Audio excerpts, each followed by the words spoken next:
नमस्कार मित्रांनो, अस्सल हाताची चव या मराठी यूट्यूब चॅनलमध्ये तुम्हा सर्वांचं स्वागत आहे. तर आजच्या व्हिडिओमध्ये आपण एक आगळा-वेगळा असा नाश्त्याचा पदार्थ बघणार आहोत, जे कमीत कमी साहित्यात म्हणजे घरच्या साहित्यात तयार होतो.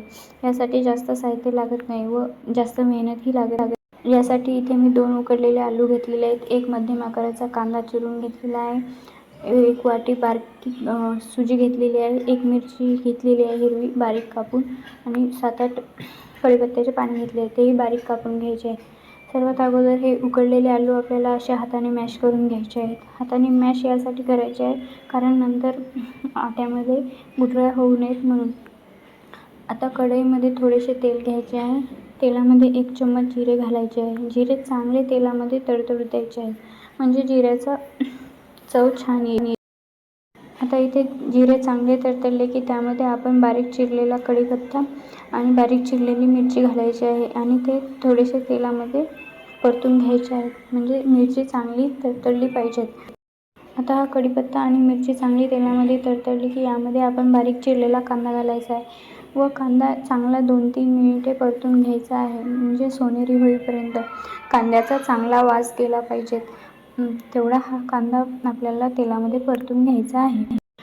मित्रांनो, कांदा हा एकदम बारीक घ्या चिरून, म्हणजे आपल्याला यामध्ये बारीक चिरलेलाच कांदा पाहिजे, जास्त मोठा नको, नाहीतर आपल्याला हा स्नॅक्स करताना प्रॉब्लेम येईल, म्हणून कांदा खूप बारीक चिरून घ्यायचा आहे. आता कांदा चांगला तेलामध्ये परतला आहे, यामध्ये थोडीशी हळद घालायची आहे आणि चवीनुसार मीठ घालायचं आहे. तुम्हाला जर हिरवी मिरची नको असेल तर तुम्ही लाल तिखट किंवा रेड चिली फ्लेक्सही घालू शकता आणि तिखट तुम्ही तुमच्या चवीनुसार घाला. आता हे चांगले परतले की यामध्ये अर्धा ग्लास एवढे पाणी घालायचे आहे आणि या पाण्याला एक चांगली अशी उकळी येऊ द्यायची आहे.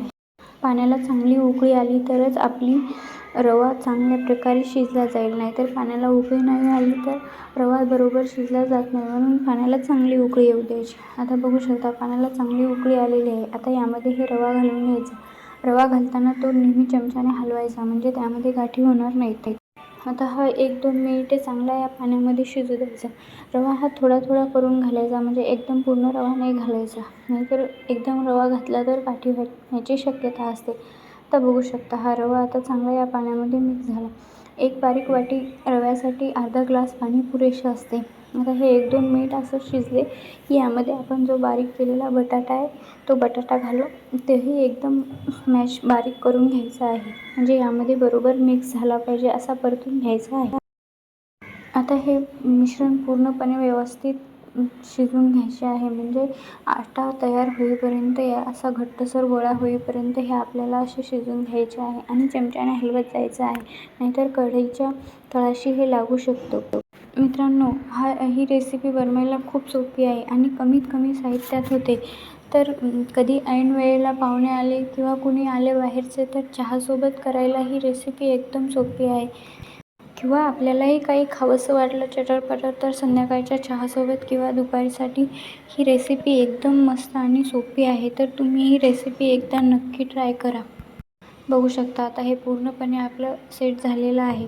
आता हे थंड होण्यासाठी एका ताटामध्ये पूर्ण मिश्रण काढून घ्यायचं आहे व 4-5 मिनिटे हे मिश्रण चांगलं थंड होऊ द्यायचं आहे, म्हणजे आपल्याला याचं पीठ मळून घेतल्यासारखं मळून घ्यायचं आहे, त्यामुळे याला व्यवस्थित थंड होऊ द्यायचं आहे. गरम असेल तर हात भाजल्या जातील, म्हणून हे व्यवस्थित थंड करून घ्यायचं आहे.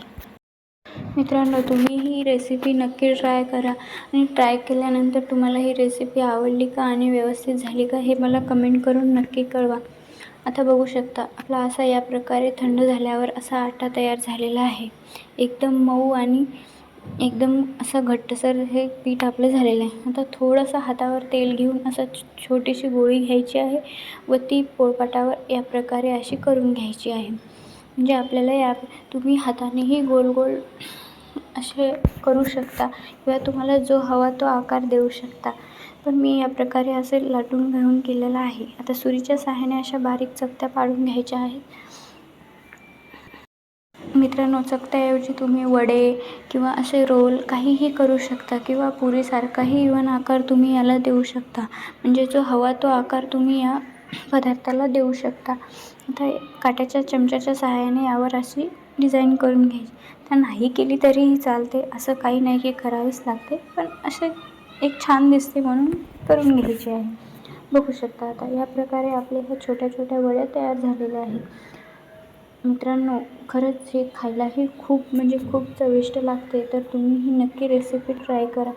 बघू शकता आता मी पूर्ण या प्रकारे ह्या वड्या करून घेतलेल्या आहेत. आता ह्या पूर्णपणे वड्या तयार झालेल्या आहेत. तळायला ह्या आपण घेऊ शकतो. आता कढईमध्ये तेल घ्यायचं आहे.